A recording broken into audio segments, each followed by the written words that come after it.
Audio Jungle.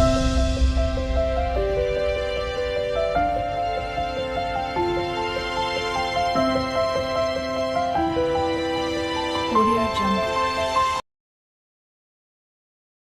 ಎಲ್ರಿಗೂ ಪ್ರೇಮ ವಿಲಾಗ್ಗೆ ಸ್ವಾಗತ. ಇವತ್ತು ನಾವು ಆಲೂಗೆಡ್ಡೆ ಫ್ರೈ ಮಸಾಲ ಮಾಡೋಣ. ಅದಕ್ಕೆ ನಾನು ಒಂದು ಈರುಳ್ಳಿ, ಒಂದು ಟೊಮೆಟೊ, ಸ್ವಲ್ಪ ಉಪ್ಪು, ಸ್ವಲ್ಪ ಖಾರದ ಪುಡಿ, ಬೆಳ್ಳುಳ್ಳಿ, ಶುಂಠಿ ಪೇಸ್ಟ್ ಮಾಡ್ಕೋಬೇಕು. ಒಂದು ಸ್ವಲ್ಪ ಕರಿಬೇವಿನ ಸೊಪ್ಪು, ಒಂದೇ ಒಂದು ಆಲೂಗೆಡ್ಡೆ ತಗೊಂಡಿದ್ದೀನಿ ನೋಡ್ರಿ. ಅದನ್ನು ಬೇಯಿಸ್ಕೋಬೇಕು. ನಾನು ಬೇಯಿಸಿದ್ದೀನಿ ನೋಡಿ. ಮಾಡಿ ನೀರಲ್ಲಿ ಬೇಯಿಸಿದ್ರೆ ಆಯಿತು. ಉಪ್ಪು ಹಾಕಿ ಅದ್ರ ಸಿಪ್ಪೆ ಎಲ್ಲ ತೆಕ್ಕೊಳ್ಳೋಣ ನೀಟಾಗಿ. ನೋಡಿ, ಸಿಪ್ಪೆ ಎಲ್ಲ ತೆಗೆದಾಯಿತು. ನಾನು ಗ್ಯಾಸ್ ಮೇಲೆ ಒಂದು ಬಾಣಲೆ ಇಟ್ಕೊಂಡು ಅದಕ್ಕೆ ಸ್ವಲ್ಪ ಎಣ್ಣೆ ಎಲ್ಲ ಹಾಕಿ ಇದನ್ನು ಕಟ್ ಮಾಡ್ಕೊಳ್ಳೋಣ ಚಿಕ್ಕದಾಗಿ. ತುಂಬಾ ಚೆನ್ನಾಗಿರುತ್ತೆ ಇದು ಚಪಾತಿ ಜೊತೆ.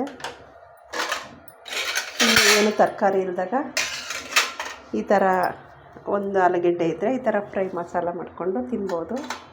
ತುಂಬಾ ಚೆನ್ನಾಗಿರುತ್ತೆ ಇದು. ನಾನು ರಾತ್ರಿ ಚಪಾತಿಗೆ ಮಾಡಿದ್ದೆ ನಾನು.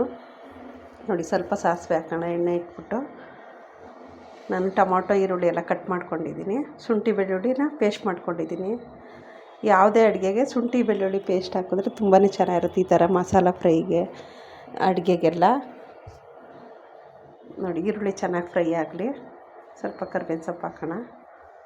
ಈರುಳ್ಳಿ ಚೆನ್ನಾಗಿ ಕೆಂಪಾದಮೇಲೆ ನಾವು ಮಿಕ್ಕ ಐಟಮ್ ಹಾಕೋಣ. ನೋಡಿ, ಬೆಳ್ಳುಳ್ಳಿ, ಶುಂಠಿ ಹಾಕೋಣ. ಆಮೇಲೆ ಅದು ಚೆನ್ನಾಗಿ ವಾಸನೆ ಹೋಗೋವರೆಗೂ ಫ್ರೈ ಆಗಲಿ. ಹಸಿ ವಾಸನೆ ಹೋಗೋವರೆಗೂ ಫ್ರೈ ಆಗಬೇಕು. ಅದು ಫ್ರೈ ಆದಮೇಲೆ ನಾವು ಟೊಮೊಟೊ ಹಾಕೋಣ. ನೋಡಿ, ಟೊಮೊಟೊನೂ ಚೆನ್ನಾಗಿ ಫ್ರೈ ಆಗಿ ಬೇಯಲಿ, ಎಣ್ಣೆಲೇ ಬೇಯಲಿ. ಅದು ನೀರೇನು ಹಾಕೋಂಗಿಲ್ಲ ಇದಕ್ಕೆ, ಈ ಮಸಾಲೆಗೆ. ನೋಡಿ, ನಾನು ಉಪ್ಪು ಹಾಕ್ತಾಯಿದ್ದೀನಿ. ಉಪ್ಪು ಹಾಕಿದ್ರೆ ಟೊಮೊಟೊ ಬೇಗ ಬೇಯುತ್ತೆ. ನೋಡಿ, ಇದಕ್ಕೆ ನಾನು ಖಾರ ಪುಡಿ ಹಾಕ್ತಾಯಿದ್ದೀನಿ. ನಾನು ಒಂದು ಆಲೂಗೆಡ್ಡೆ ಮಾಡೋದ್ರಿಂದ ಕಡಿಮೆ ಹಾಕ್ತಾಯಿದ್ದೀನಿ ಖಾರನ. ನೋಡಿ, ಆಲೂಗೆಡ್ಡೆ ನಾನು ಸಿಪ್ಪೆ ಎಲ್ಲ ತೆಗೆದಿಟ್ಟಿದ್ನೆಲ್ಲ ಬೇಯಿಸಿ ಇದಕ್ಕೆ ಹಾಕ್ತಾಯಿದ್ದೀನಿ. ನಾನು ಒಂದು ಸಲ ದಪ್ಪ ಮೆಣಸಿಕಾಯಿ ಮತ್ತು ಆಲೂಗೆಡ್ಡೆ ತೋರಿಸಿದ್ದೆ. ಇದು ಬರೀ ಆಲೂಗೆಡ್ಡೆಲ್ಲೂ ಮಾಡ್ಕೊಬೋದು. ತುಂಬಾ ಚೆನ್ನಾಗಿರುತ್ತೆ ಚಪಾತಿ ತಿನ್ನೋದಕ್ಕೆ. ನೋಡಿ, ಇದಕ್ಕೇನು ಹುಣಸೆಹಣ್ಣು ಯಾವುದೇ ಏನೂ ಹಾಕಿಲ್ಲ. ನೀವು ಲಾಸ್ಟಲ್ಲಿ ತಿನ್ನಬೇಕಾದ್ರೆ ಸ್ವಲ್ಪ ನಿಂಬೆಹಣ್ಣು ಹಿಂಡ್ಕೊಂಡು ತಿನ್ಬೋದು, ಇನ್ನೂ ಚೆನ್ನಾಗಿರುತ್ತೆ. ಹಂಗೇನಾದರೂ ತಿನ್ಬೋದು, ಚಪಾತಿ ಜೊತೆನೂ ತಿನ್ಬೋದು. ನಾನು ಇದಕ್ಕೆ ಚಪಾತಿ ಮಾಡಿದ್ದೆ. ನೋಡಿ, ಇಬ್ಬರಿಗಾಗುತ್ತೆ ಅಷ್ಟೇ ಇದು. ನನ್ನ ಮಗಳು ತಿಂದು ನೋಡ್ತಾಳಂತೆ ಹೇಗಿದೆ ಅಂತ ಹೇಳ್ತಾಳೆ. ಸ್ವಲ್ಪ ನಿಂಬೆಹಣ್ಣು ಹಾಕ್ಕೋತಾ ಇದ್ದಾಳೆ. ರಾತ್ರಿ ನಾನು ಚಪಾತಿ ಮಾಡಿದ್ದೆ,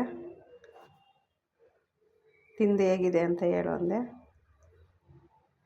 ಒಂಥರ ಚೆನ್ನಾಗಿದೆ, ಹಂಗೇ ತಿನ್ನೋಕ್ಕೂ ಚೆನ್ನಾಗಿದೆ ಅಂತ ಇದ್ಲು. ಎಲ್ಲರೂ ಒಂದು ಲೈಕ್ ಮಾಡಿ, ಶೇರ್ ಮಾಡಿ, ಸಬ್ಸ್ಕ್ರೈಬ್ ಮಾಡಿ. ಎಲ್ಲರೂ ಹೇಗಿತ್ತು ಅಂತ ತಿಳಿಸ್ರಿ. ಎಲ್ಲರೂ ಫುಲ್ ವಿಡಿಯೋ ವಾಚ್ ಮಾಡಿರಿ. ಎಲ್ರಿಗೂ ಬಾಯ್ ಬಾಯ್.